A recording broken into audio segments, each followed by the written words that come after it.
அஸ்ஸலாமு அலைக்கும் வரஹ்மத்துல்லாஹி தஆலா வபரகாத்துஹு.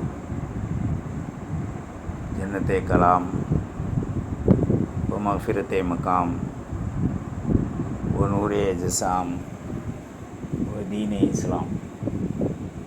அல்லாஹும்ம ஸல்லி அலா முஹம்மத் வ அலா ஆலி முஹம்மத் வ பாரிக் வ ஸல்லிம் அலைஹி.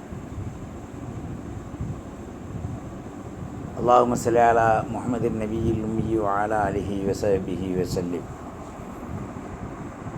اللهم صل على محمد عدد خلقه ورضا نفسه وإذنة عرشه ومداد كلماته.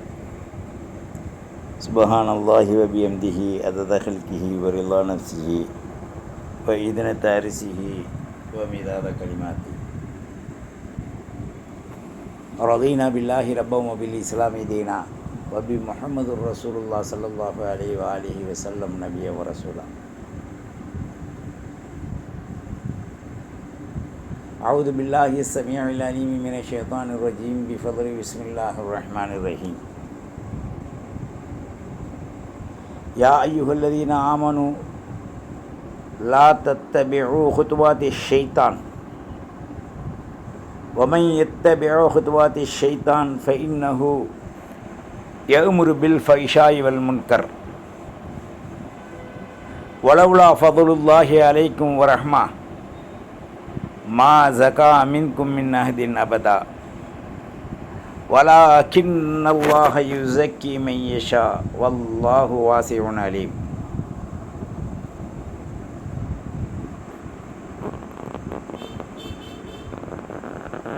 அல்லாஹுவின் நல்லடியார்களே, இஸ்லாமிய வாலிப தோழிகளே, எல்லாம் அல்ல அல்லாஹு ஜல்ல ஷானஹு தஆலா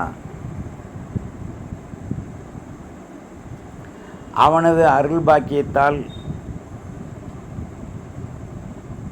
தன் நாடிய நல்லடியார்களுக்கு அல்லாஹுவை விரும்பி ஏற்று அஞ்சி நடந்து கொள்ளக்கூடிய மக்களுக்கு என் உயிருக்கும் மேலான அஹமது அல் முர்த்தலா முஹம்மது அல் முஸ்தபா ஸல்லல்லாஹு அலைஹி வஆலிஹி வஸல்லத்தின் மூலமாக நிறைந்த அருள் கொடைகள் என்னும் வெற்றி வாகை சூடி தருகின்ற ஹிதாயத்தின் பக்கம், நல் அமல்களின் பக்கம் வழிகாட்டி இருக்கின்றான். ஸல்லல்லாஹு அலைஹி வஆலிஹி வஸல்லம் அவர்கள் நமக்கு காட்டி கொடுத்த வழிமுறைகளில் சொல், செயல், நடைமுறை, மௌனம் அனைத்திலும் ஆழமாய் பதிந்த வைடூரிய முத்துக்கள் நிறைந்த காட்சிகளை அமலின் மூலமாக உயர்வாகுவதை கொண்டு நாம் அடைய முடியும். அதனால தான் மண்ணுக்கு கீழ் பல்வேறான உலோகப் பொருள்களை அல்லாஹ் வைத்திருக்கின்றான். அதிலே இந்த உலகத்தில் அளிக்கப்படுகின்ற தங்கம், இரும்பு, காப்பர், வெள்ளி, ஈயம், எண்ணற்ற உலோகப் பொருள்கள், எண்ணெய் வளங்கள், மனிதர்களுடைய வாழ்விற்கு அன்றாட தேவைப்படக்கூடிய உயிரூட்ட நுண் சத்துக்கள், உயிருக்கு பாதுகாப்பளிக்கக்கூடிய நிஅமத்துக்கள், இன்னும் மனிதர்கள் உண்ணும், புலங்கும், அனுபவிக்கும் நிலை உடையவர்களை இந்த பூமியில் பல்வேறான நிஅமத்துக்களை கொடுத்து அல்லாஹ் அவர்களுக்கு அறிவுகளை புகட்டி தெளிந்து செயல்பட வைத்திருக்கின்றான். அனுபவித்து நன்றி செய்யும்படி ஏவி இருக்கின்றான். இதில் இந்த உலகத்தில் உள்ளான 3 பொருள்கள் 3 விஷயத்திற்கு பிரிக்கப்படுகின்றது. ஒன்று உலோகப் பொருள், மனிதன் எத்தனையில் அவன் விரும்புகின்ற முறைகளிலெல்லாம் புழங்குவதற்கு சக்தி உடையதாக அவன் வடிவமைக்கும் சக்திகளை அல்லாஹ் மனிதர்களுக்கு கொடுத்திருக்கான். கனிம பொருள்கள், அதில் கற்கள் கூட கட்டுப்பட்டவை. மலைகளை உடைத்து அவைகளை செதுக்கி தூண்களாக, பெஞ்சுகளாக, வீடுகளாக, காடு பகுதிகளில் ரோடு போடக்கூடியதாக, இன்னும் பல்வேறான நியமத். அல்லாஹ்வுடைய கனிமத்திற்க கனிம பொருள்ன்றான். இந்த கனிம பொருள் கனிமத்திலிருந்து வந்தது. எதுலையுமே மனிதர்களுக்கு பிரயோஜனம் இல்லாதது இல்லை. மண்ணில் கூட அல்லாஹ் பிரயோஜனத்தை வச்சுருக்கான். நம்ம லேசாக திட்டிடுறோம், கோபம் வந்தான், யாரையாவது போட வாயில் மண்ணூலுகண்டு. நம்முடைய உடம்பையே ஹசீமின் முபீனாகத்தான் அல்லாஹ் படைச்சிருக்கான். களிமண், களிமண்ணில் பல வகை இருக்கு.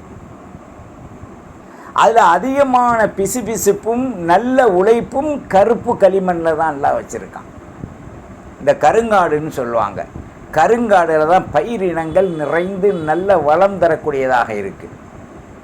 அது நிறைந்திருந்தது. இன்றைக்கி கருங்காடுகளே இல்லை, கருங்காலிகள் தான் நிறையா இருக்காங்க. வாய் ஜவுடால் பேசக்கூடியவர்கள், அடுத்தவர்களை குறை தெரியக்கூடியவர்கள், விடிஞ்சால் இரவு வரை தன்னைத்தான் சிந்திக்காத மாசுவின் மூலமாக வாழக்கூடிய மாசு வடிந்தவர்கள், தங்களுடைய உடம்புகளில் நிறைந்த குற்றங்களை வைத்திருக்கக்கூடியவர்கள் தான் இன்றைக்கு நிறைஞ்சு வாழக்கூடிய ஒரு காலகட்டம். விடிந்து எழுந்திரித்தால் இரவு வரை அடுத்தவர்களுடைய ருணங்களை தின்று வாழக்கூடியவர்கள் தான் இன்றைக்கு அதிகமாக இருக்காங்க. மனக்கஷ்டம், நாவின் கஷ்டம், வாழ்க்கையின் கஷ்டம், பொருளின் கஷ்டம், அவர்களை அக்கம் பக்கத்தில் நிமிர்ந்து வாழ விடாத துன்பம், இப்படியெல்லாம் கொடுத்து அவர்களை சீரழித்து தான் அனுபவித்து மக்களிடத்தில் நல்ல பேர்களை, அந்த அரக்க குண்டர்களின் நிலைகளை கொண்டு இவங்க அடைஞ்சிக்கிறாங்க. எவனை பாருங்கள், ஒரு 10-50 பேர் குண்டர் வச்சுருப்பான், இப்படி அப்படின்னுக்கிட்டு வருவான். காரணம் என்ன? இவனுடைய அடவாணித்தனம். இவன் செய்ய முடியாததனால், இவனுக்கு சக்தி இல்லாததனால் குண்டர்களை, அதாவது அவனுக்கு பெரும் தவறுகளை செய்ய வைத்து தனக்கு அடியாட்களாக வைத்திருக்க பார்க்க முடியும். அரசியல்காரன் முதல் அடிமட்டம் வரை உள்ளவர்கள். இதில் ஒதுங்கி வாழக்கூடியவர்கள் சிலர் ஆபீஸுகள்லையும் கூட இருக்குது.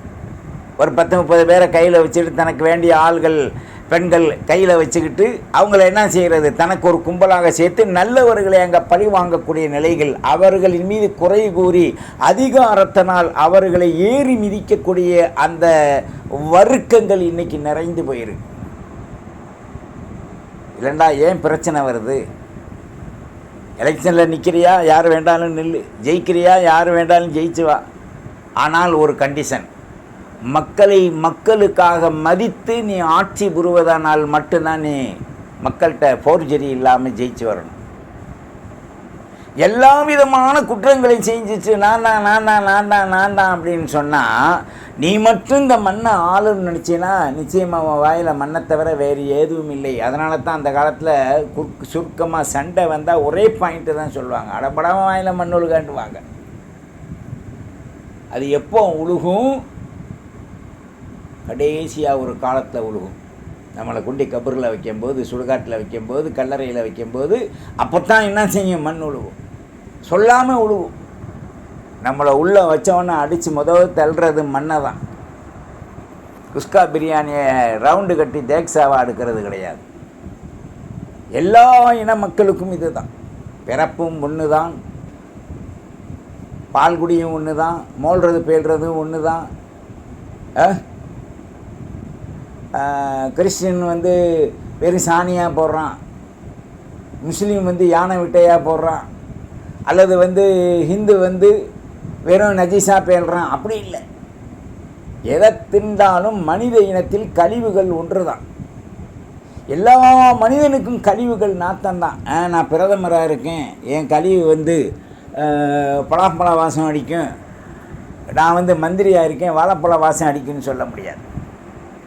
அல்லது நான் கல்யாணம் முடித்து வச்சுருக்கேன், என் பொண்டாட்டி எப்போவுமே அவங்க குண்டி ரோஜாப்பூ வாசம் அடிக்குன்னு சொல்ல முடியாது.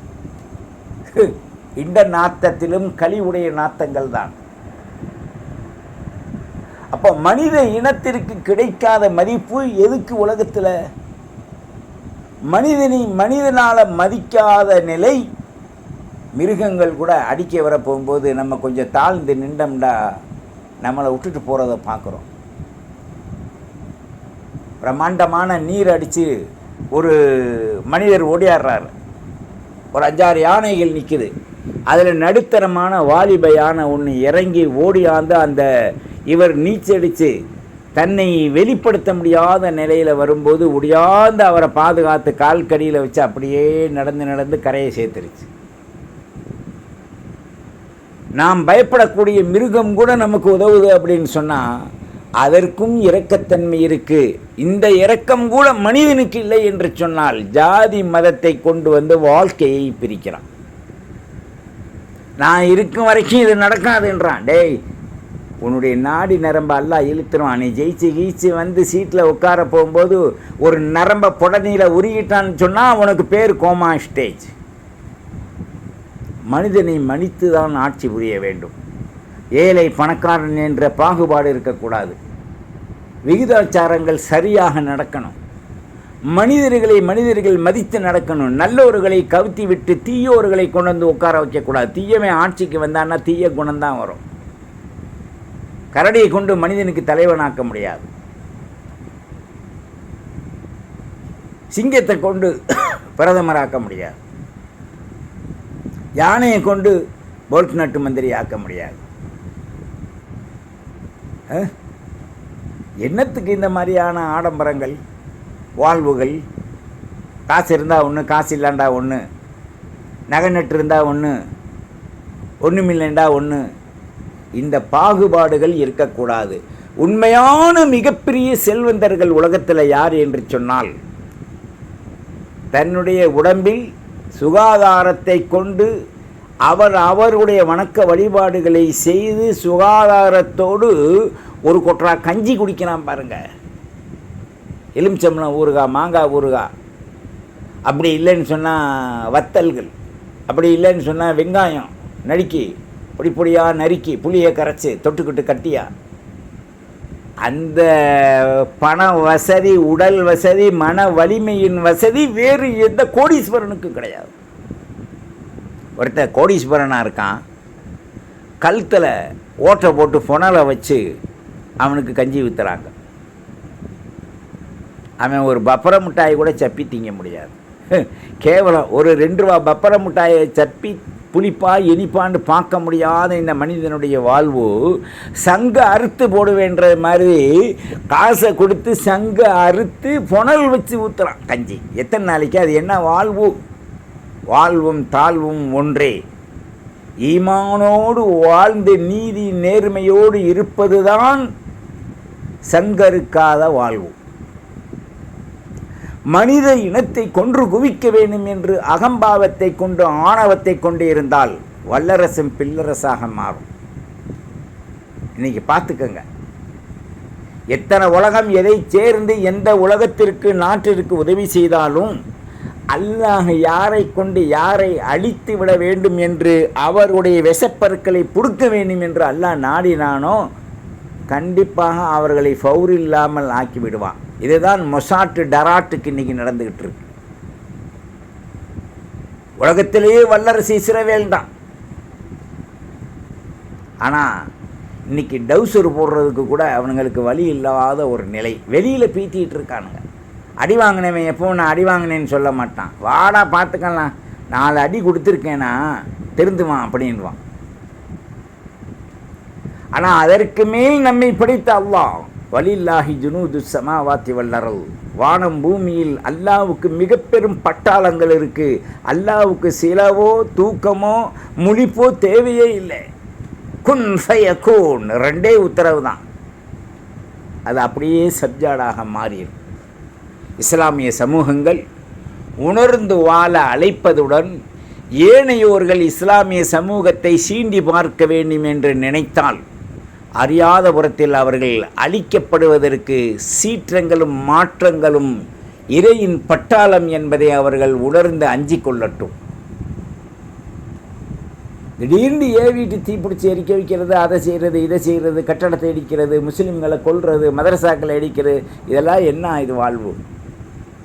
அதனால தான் அல்லாஹ் இந்த ஆயத்தில் சொல்கிறான், பிஸ்மில்லாஹிர் ரஹ்மானிர் ரஹீம், யா ஐயுஹல்லதீன ஆமனு, ஈமான் கொண்ட மெய் விசுவாசிகளே,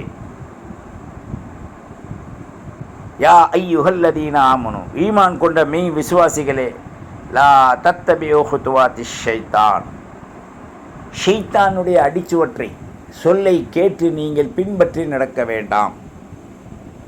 வமை எத்தபியோ ஹுத்துவாத்தி ஷைத்தான், ஷைத்தானுடைய ஏவல் அடிச்சுவற்றை பின்பற்றி ஒரு மனிதன் நடப்பானையானால், அல்லாஹ் ரசூலை மறந்து அவர்கள் ஏவிய வாழ்க்கையை விடுவானையானால், ஃபஇன்னஹு யஅமுருஹு பில் ஃபஹ்ஷா, யஅமுரு பில் ஃபஹ்ஷா வல் முன்கர், அருவருக்கத்தக்க மானக்கேடான ஈனச் செயலை ஷைத்தான் ஏவுவான். வலவுலா ஃபதுலுல்லாஹி அலைக்கும் வரஹ்மத்துஹு, அல்லாஹ்வுடைய ஃபதுல் கருணையும் சிறப்பும் ரஹ்மத்தும் உங்களுக்கு இல்லை என்றால், மா ஜகா மின்கும் மின் அஹதின் அபதா, யாரும் உங்களை பரிசுத்தப்படுத்த முடியாது. வலாகின் அல்லாஹ் யுஸக்கி, அல்லாஹ் நாடி உங்களை பரிசுத்தப்படுத்த வேண்டும், உயர்த்த வேண்டும் என்று நினைத்தால், மை யஷா, நாடியவர்களை உயர்த்தி அவர்களை கண்ணியமாக்குவான். வல்லாஹு சமீஉன் அலீம், நிச்சயமாக அல்லாஹ் கேட்பவனும் அறிபவனும் சூழ்ந்திருப்பவனுமாக இருக்கான். நல்லா சிந்திச்சு பார்க்கணும். பல சப்ஜெக்டில் இந்த ஆயத்தில் அல்லாஹ் நமக்கு சொல்கிறான். மாநில சமுதாயம் மலர்ந்து வாழ்வதற்கு 3 நிலைகளை அல்லாஹ் இங்கே குறிப்பிடுறான். நாம் சத்தியத்தின் கீழ் நித்தமும் நீதியாய் வாழ, குழப்பமின்றி வாழ, நம்மை நாம் பரிசுத்தப்படுத்தி குற்றமற்று நீதி, நேர்மை, அன்பு, அறம், பரஸ்பரம் அனைத்து மக்களிடத்தும் முகமலர்ச்சியோடு வாழ அல்லாஹ் நமக்கு ஹிதாயத்தை செய்வதுடன், அவன் சொன்ன மாணவி காட்டி தந்த வழியில் உரைத்து நிற்போம், உள்ளதை சொல்வோம், வெற்றி பெறுவோம். வல்ல ரஹ்மான் அருள்வாளிக்கட்டும். வாஹிர் தஅவானா அனில் ஹம்துலில்லாஹி ரப்பில் ஆலமீன். வஸ்ஸலாம். அஸ்ஸலாமு அலைக்கும் வரஹ்மத்துல்லாஹி வபரகாத்துஹு. ஃபத்தபிஊனி அலல் இஸ்லாம் வஅ்துனி மினல் முஸ்லிமீன்.